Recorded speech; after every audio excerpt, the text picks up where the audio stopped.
Up next, we have Miss Valerie Slater. After Miss Valerie, we are going to come back into our bigger group and wrap up for the day. But let me introduce Miss Valerie. Miss Valerie leads the Rise for Youth Coalition in Virginia, and she also advocates for the rights of system involved youth. Previously, Valerie was a juvenile justice attorney with Legal Aid Justice Center. And she's going to be, again, talking about dismantling the school to prison pipeline. So, Ms. Valerie, if you are ready, there you are. It's, a, it's your turn to shine. Thank you so much. I'm so excited to be here with you all this evening. Give me just a moment to share my screen with you.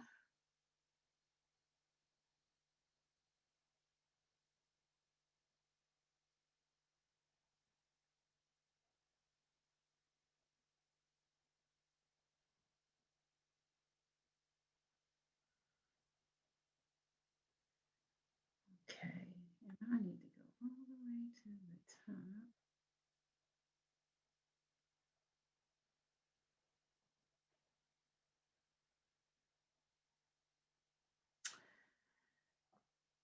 And you heard my name is Valerie Slater. I am the Executive Director of Rise for Youth. And I am so excited to be here with you all today. Rise for Youth, it's a nonpartisan organization, and we're committed to dismantling the youth prison model and ensuring that every space that touches a child's life, it encourages growth and it encourages success. And we promote the creation of healthy communities and community-based alternatives to youth incarceration. And we center the voices of young people in their communities so that together we're able to challenge racial injustice here in Virginia. And so the first thing I want to do is, can I do a little recap? We had Clarice, and she shared literacy as the most effective way to keep kids out of the school to prison pipeline. And then Cheryl shared with us racism in special education, which is a leading cause of the higher representation of youth of color, and specifically Black youth, in the pipeline and in the juvenile justice system. And then Judge Stacy just so eloquently shared about implicit bias in special education. So it's not enough that literacy is important, and it's not enough to just recognize that racism is an issue if we aren't first recognizing our own biases and how they are impacting the way that we are dealing with children who have special education, and how we are perhaps feeding the problem rather than the solution. And so now I'm going to talk about special education and dismantling the school to prison pipeline, because we've heard a lot about it. Now we got to break it down. But before we break it down, can I give you uh, what I like to call the textbook definition of the school to prison pipeline? It's the school division's disciplinary policies and procedures and their practices that push youth into the justice system for behaviors that could also be handled at the school system level, or that should be handled at the school system level. It's the excessive use of disciplinary practices that increases the likelihood of children being pushed out of school. And then it also increases the dropout rate and pushes children into justice system involvement. But it's also the disproportionate, over or incorrect categorization of certain students for special education. And we were just hearing about that, right? That we aren't identifying when children have specific learning disabilities, and those specific learning disabilities are reading and literacy related. So let's talk about when the pipeline started, and that was in the 1990s, and it was with the invention of this thing called the super predator, right? So on October 9th in 96, there was a book called Body Count, and those are the authors there. But here, let me read this quote for you. It says, "Here is what we believe. America is now home to thickening ranks of juvenile super predators, radically impulsive, brutally remorseless youngsters, including ever more pre-teenage boys who murder, assault, rape, rob, burglarize, deal deadly drugs, join gun-toting gangs, and create communal disorders. They do not fear the stigma of arrest. Hmm. You know, that kind of propaganda, it was also created right after slavery ended. Well, I'm not going to go down that road. But what was the result of the creation of this super predator? All of a sudden, we had over surveillance, over criminalization, and the over criminalization of young people, and especially youth of color. So we've talked about what the school to prison pipeline is and how we kind of came up with this notion and how it came to be. Let's talk about SROs now and their relationship to the school to prison pipeline. So the SRO program, it came to be in the 1950s, and it was really all about making sure that students were safe. But it was in the in after 1980, after Columbine, when all of a sudden we had this explosion of we need police officers in school to keep kids safe. And so we know that SROs are supposed to protect students in school, but instead we end up with over policing and over enforcement of laws and over the enforcement also of school policies and practices where police officers should not be at all. They just should not be enforcing policies and practices. But all of this works to push students out of school and toward criminal justice system involvement. And what research shows that even after controlling for socioeconomic status and poverty levels, schools with more school resource officers, they have higher arrest rates for subjective offenses. Subjective meaning it's not an actual law that has been broken. It's more things like disorderly conduct. The kid kicked the trash can. The kid spoke too loud, and all of these things that are subjective to a particular teacher versus being an actual infraction of, or rather, a breaking of an actual law. And so what we know is that the presence of SROs significantly and dramatically increased the possibility of arrests, both with and without controlling for school poverty by a rate of 402% and 128% per 100 students, respectively. Isn't that something? That we were able to jump. We were so intent on keeping kids safe and putting police officers in schools in order to make that happen, that we were willing to deal with the consequence of that level of over-criminalizing childlike behavior.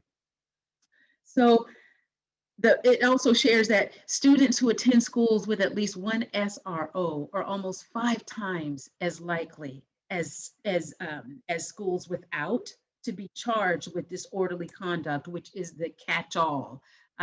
Here in Virginia, we're so grateful that in 2019 we passed a law that you're no longer able to charge children with disorderly conduct. And while that's good, it's unfortunately popped up in a new way. So now what folks use, or what school divisions are using, are uh, disorderly disorderly conduct. What is it called now? Uh, di- uh, Inappropriate behavior and insubordination are the new disorderly conduct. They've just found new ways to frame it. But when you look at the total arrests that have been happening in schools here, you see that uh, disorderly conduct overwhelmingly rules the day. And it's schools with SROs that are arresting at a significantly higher rate.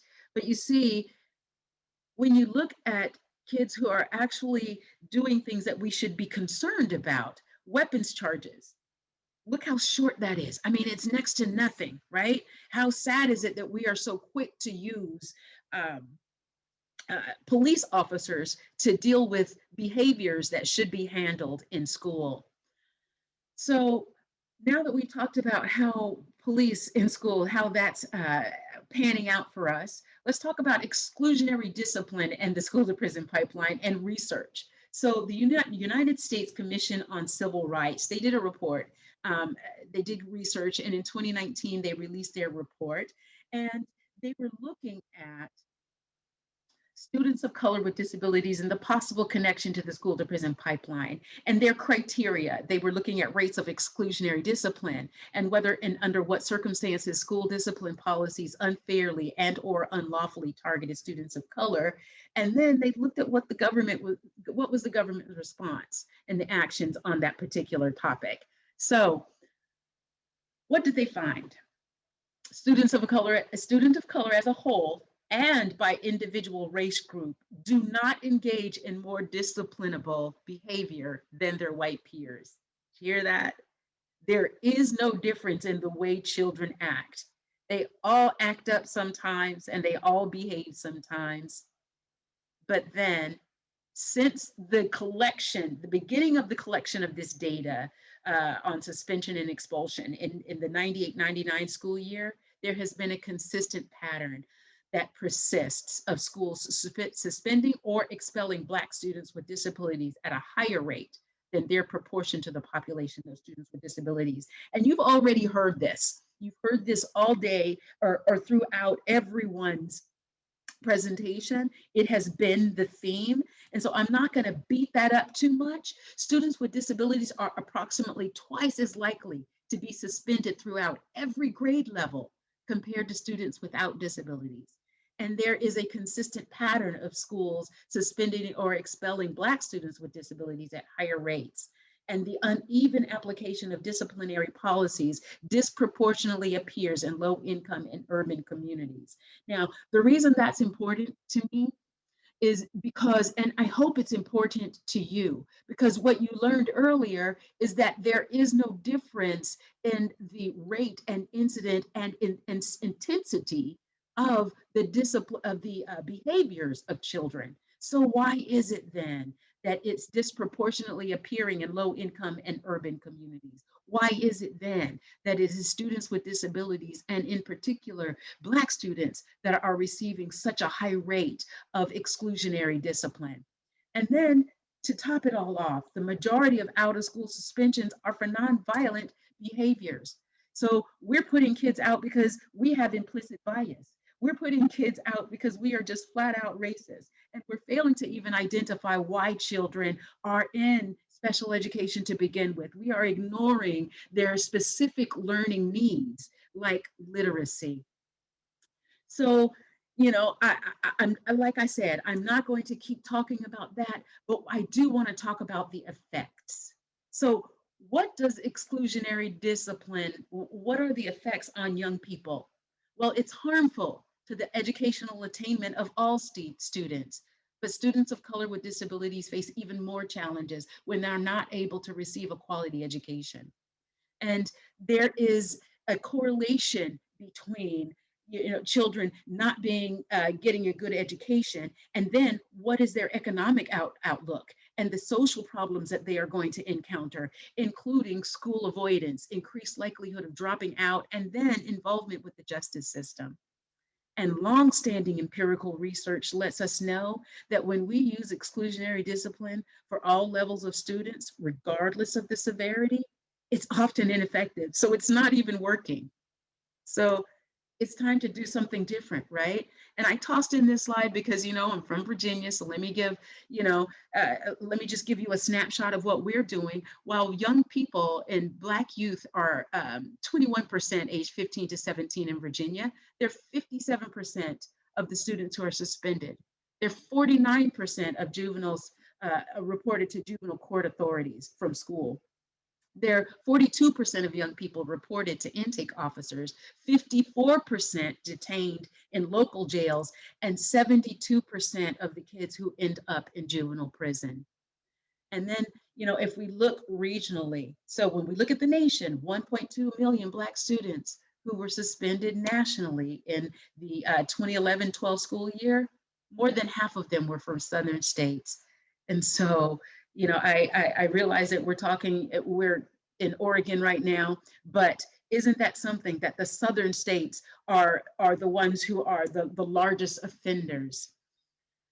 So I gave you a lot of data and I moved through it quickly because I wanted to spend the majority of my time talking about what we're going to do about it. But the implications nationally, at least 73% of youth with emotional disabilities and who drop out of school, they're arrested within 5 years of leaving school.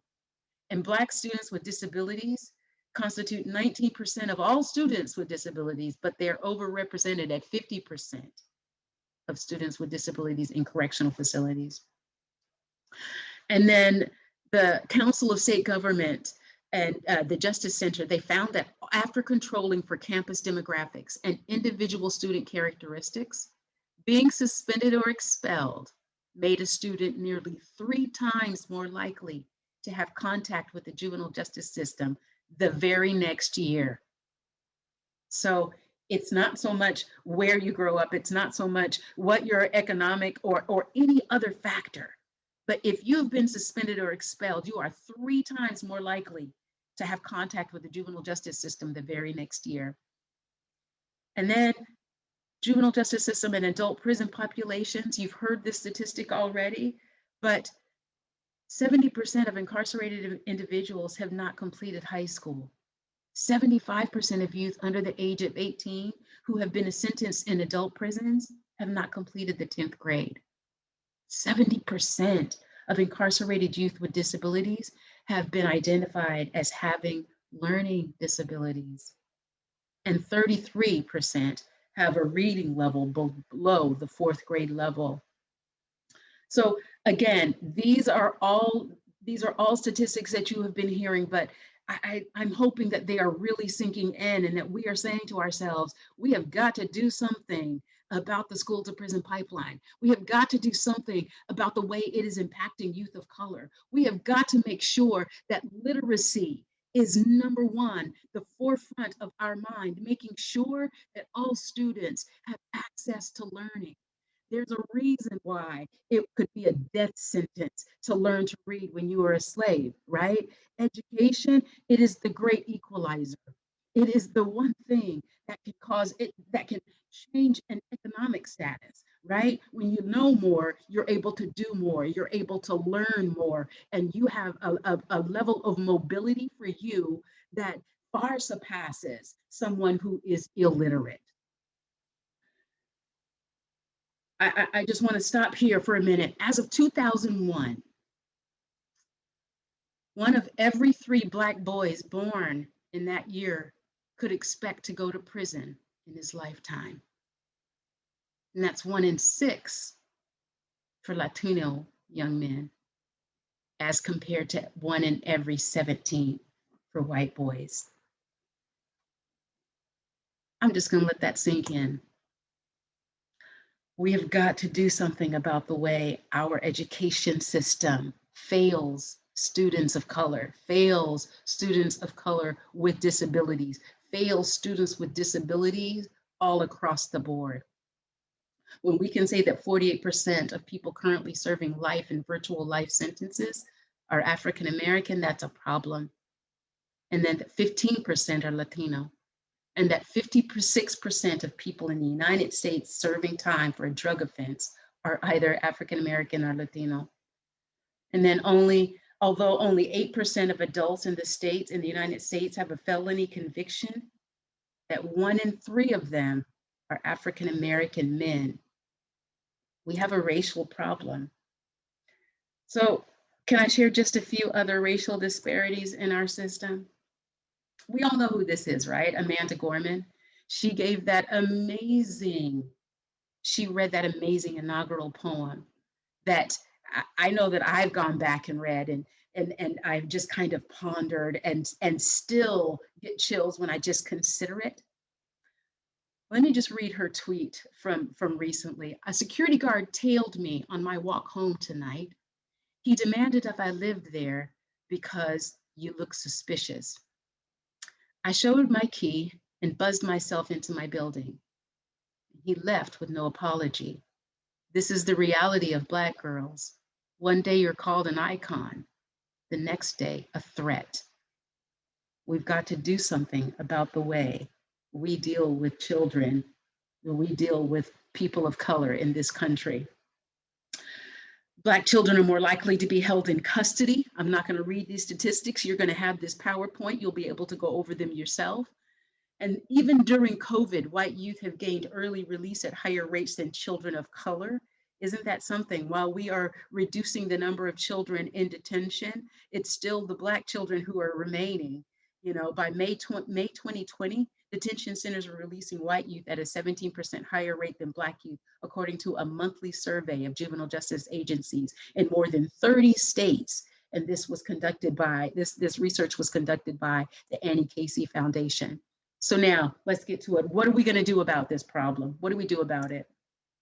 Where do we go from here? We've got to improve education. Law enforcement has got to be enforced equitably, regardless of race. We have to eliminate racial bias in policing and incarceration and in education. And we have got to strive for economic equity. It says equality, but I mean equity. And so how do we make a difference? We have got to obtain data and identify what our issues are. If we know that suspension and expulsion and referrals to law enforcement and arrest are an issue and that it leads to children ending up in the juvenile justice system, even at a rate that is 3 times more likely simply for having one, we've got to end that practice. We've got to then convene work groups, and those work groups have got to include every one of the concerned and concerned parties, those who are stakeholders. And then we've got to discuss the challenges and the opportunities. We can't just lay out the problems. We've got to also highlight the things that are working well and how we're going to build on what's working while we dismantle and build anew the things that are hurting our children and our communities. But then we've also got to learn. We've got to solicit information and input from our stakeholders. We've got to conduct our own research. We've got to take in the research that's already been done and bring it to bear on what is going on in our state and the changes that we want to make. And then we've got to develop our action plan. So once we get our action plan, you know what? Maybe it's time for us to make or change some of the existing school board policies and procedures as they exist. And as a general rule, I'm going to be talking about how things work here in Virginia that I can talk to you about. But policies and procedures, they may originate from many different sources: parents, taxpayers, just about anyone can advance an idea for a school board policy or a general rule or to change an existing. And I encourage you, again, just like I said previously, do your research, understand exactly how your system works, because once you know how the system works, you're going to be able to make needed changes. So learn about the policies that you want to change. You know, every school has a handbook that outlines its regulations. So ask yourself, are any of these rules not working? Or look at your students' code of conduct. You can work with your students to make sure that they are not going to be negatively and disproportionately impacted by the regulations as written. So it's time for us to take the reins, right? We've got to become we've got to be the catalyst for the changes that we want to see. And then here in Virginia, policy recommendations must be submitted in writing to the school board prior to the actual meeting. And so if you submit it at the meeting, you know that it's not going to be discussed until the next meeting. And then votes happen at the next regular session after discussion. You got to know who the players are. And then you also got to know how to play the game. Learn everything you can about the structure of your school system and the personalities within it. You know why you want to know what about the personalities? Because there are some folks that are very hierarchical. Most systems have an hierarchy, but there are some folks that wear their power like a badge of honor, and you don't want to offend or get on the bad side of folks who you may need who may be decision makers, but who you may need to help to get whatever it is that you're attempting to change done. So if you don't know the protocol, you can easily make mistakes, but if you have allies or sympathetic advisors within the system, they're going to be able to help you and make sure that you are navigating that system without running afoul or without offending anyone. And be willing to play the long game. Be persistent. Don't give up. Administrative changes don't happen overnight most often. And so you be willing to go to meetings, and you be willing to continue to introduce what you need to see happen. And you make sure that you are building allyships. You know why that's important? Because there are only two types of power, and that's money and that's people. And in the school context, more likely than not, it's people, because that means votes. And so you make sure that you are pulling together the impacted families and the non-impacted families. You make sure that you are educating your community, and you let them know what the issues are. You let them know why it's an issue. You let them know that you are willing to hear their ideas about building a solution, and you let them know that you have at least got a framework for them to begin to work from, and then you together begin to make the changes that you need to see. But sometimes it's a legislative matter. And so there are definitions of offenses and degrees of severity, and that all comes down by statute. And then there are parameters for school discipline, that's also statute.